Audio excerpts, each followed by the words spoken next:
Hey guys, hope you're having a good day. Today we're going to talk about blocking, which I'm very passionate about.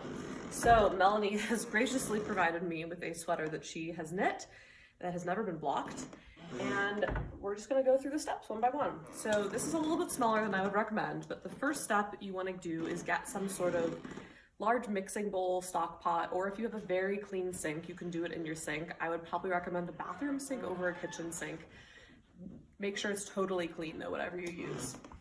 You then want to make sure you get your wool washed. So we're just using a little bit of Eucalan today, and for the most part you want like a teaspoon. So I'm just going to use the lid to just give me just a teeny bit. I like to put it in the bottom of my bowl first so that the water mixes it in. And then you want to get your water up to maybe like a cool to lukewarm temperature. And fill up your bowl. So I usually fill it part way, and then I put my object in, and then fill it up the rest of the way. And it's important to remember that Eucalan is a no rinse wool wash, so you don't need to rinse it out after. So once it is nice and fully submerged, you're just going to set it on your counter and leave it. I like to leave things for usually 30 to 45 minutes, depending on how large the item is. But I've always had the best luck with like a full wet block. So that's our step one. All right, guys, so we've had our nice long soak, and now we're going to do, again, this is a really small container, but as gently pour out our water. And what we want to avoid is twisting our garment. So we're going to just pull it out really gently. And you can squeeze out some water, but you don't want to wring it in any way. And I would say if you have very delicate fiber, err on the side of more caution rather than less caution. All right, so we don't have a real towel here, but if you were at home, I'd recommend using like a normal bath towel, but you're gonna take your garment or accessory and lay it on a towel, but you're just using some dish towels here, and you're gonna roll it up like a burrito.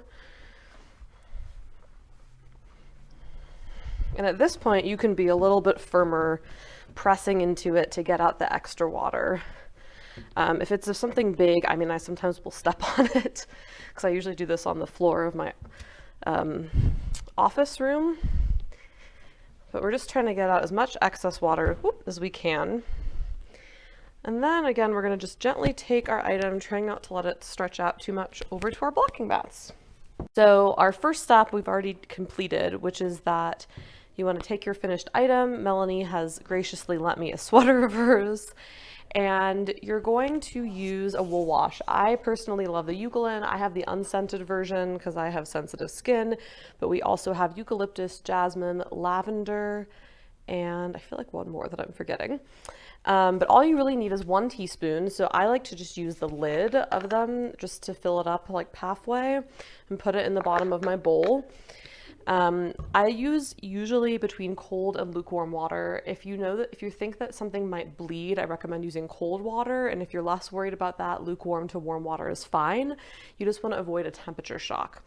So I usually will fill my bowl up about halfway, then place my item in the bowl, and then fill the rest of the way up with water until it's nice and submerged.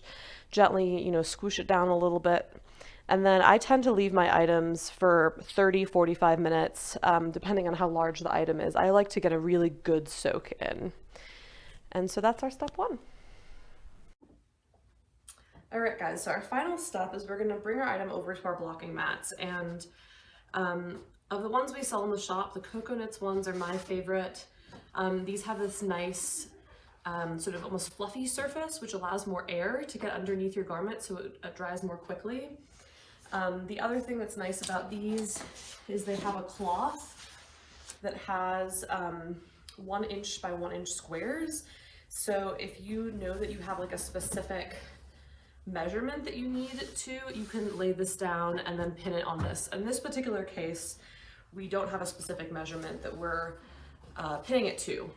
That being said, another thing is that if you do have a schematic that came with your pattern, it's great to have your schematic next to you and your measuring tape so that you can make sure you're pinning it into the right size. So I usually like put out a few, if I'm making a sweater or doing a sweater, I usually anticipate the arms are going to extend to the side. Kind of depends on the size of your mats, exactly how many you're going to need. You're also welcome to put this on the floor. I usually let stuff dry on the floor and I just keep the door closed. But a T shape is usually good. So for a sweater, this is an open face cardigan. I usually like to start towards the top of my mats. And this is unlike some other things, it's been worn before. So I usually try to pin it sort of to a grid. My mats that I have at home have an actual grid on them, which can be quite useful. So what we're trying to do is sort of create the shape that you want your finished garment to have, plus make it look nice and neat. So in the case of this sweater, Melanie also mentioned she felt like the button band was maybe a little too narrow. So part of what our goal is with this blocking is to see if we can just bring that in a little bit closer so that the sweater fits her in a way that she prefers. And blocking is great because in addition to making all of your stitches neater, it also allows you to have a little bit more control about the final shape of your garment. So if I had the schematic, I would probably, as I said, be measuring the different areas of the sweater. For example, the bust measurement, if it was different at the hips, length of arms. I tend to ignore the length of arms because I usually want them longer as a tall person, but it really depends. So if you're doing a shawl, I usually start at one side. With a sweater, I usually try to get, oh dear, a sort of general shape first. And then you're going to take your T-pins, and I usually like to start at one corner. And in this case, the sweater is a loose gauge. It's going to really stay in this position, but sometimes you have to stretch things a bit. And you're just going to really keep your lines straight. So I usually try to make sure the bottom edges match up perfectly on anything that has, you know, a front and a back.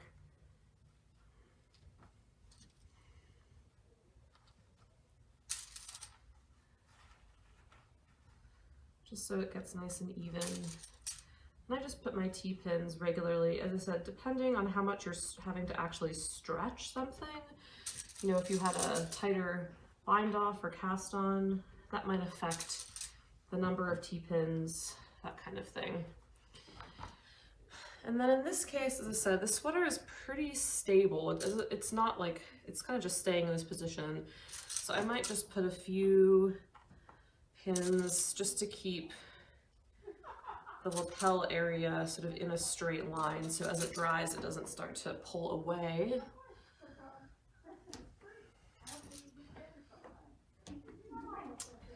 And then if we come over to our arms, I usually just try to make sure they're symmetrical, so I might put one on the top of each of the back of the neck just to make sure that it looks pretty symmetrical in height. I sometimes will put one at the underarm. If there's usually there's a little bit of extra fabric at the underarm. And again, depending on the type of garment, I might put some down the outside or inside of the arms or around the cuff if you were trying to stretch the ribbing a little bit. In this particular case, I don't really think it's going to be necessary. So, in this case, we're pretty much good at this point. And basically, at this point, you'll just let it dry completely. And it's really important to remember that Wool especially, which many of the things you make, can hold up to 30% of its weight before it starts feeling wet. So you really want it to be like fully and thoroughly dry before you remove it. Occasionally, like I'm blocking a really big sweater right now, I will leave it for 24 hours. If it's still moist, I'll take the pins out, flip it over, let it keep drying for a bit. But as soon as this is done, you really will notice when it's totally dry how much more even the stitches are and that you have like a really nice shape for your garment. Thanks, guys.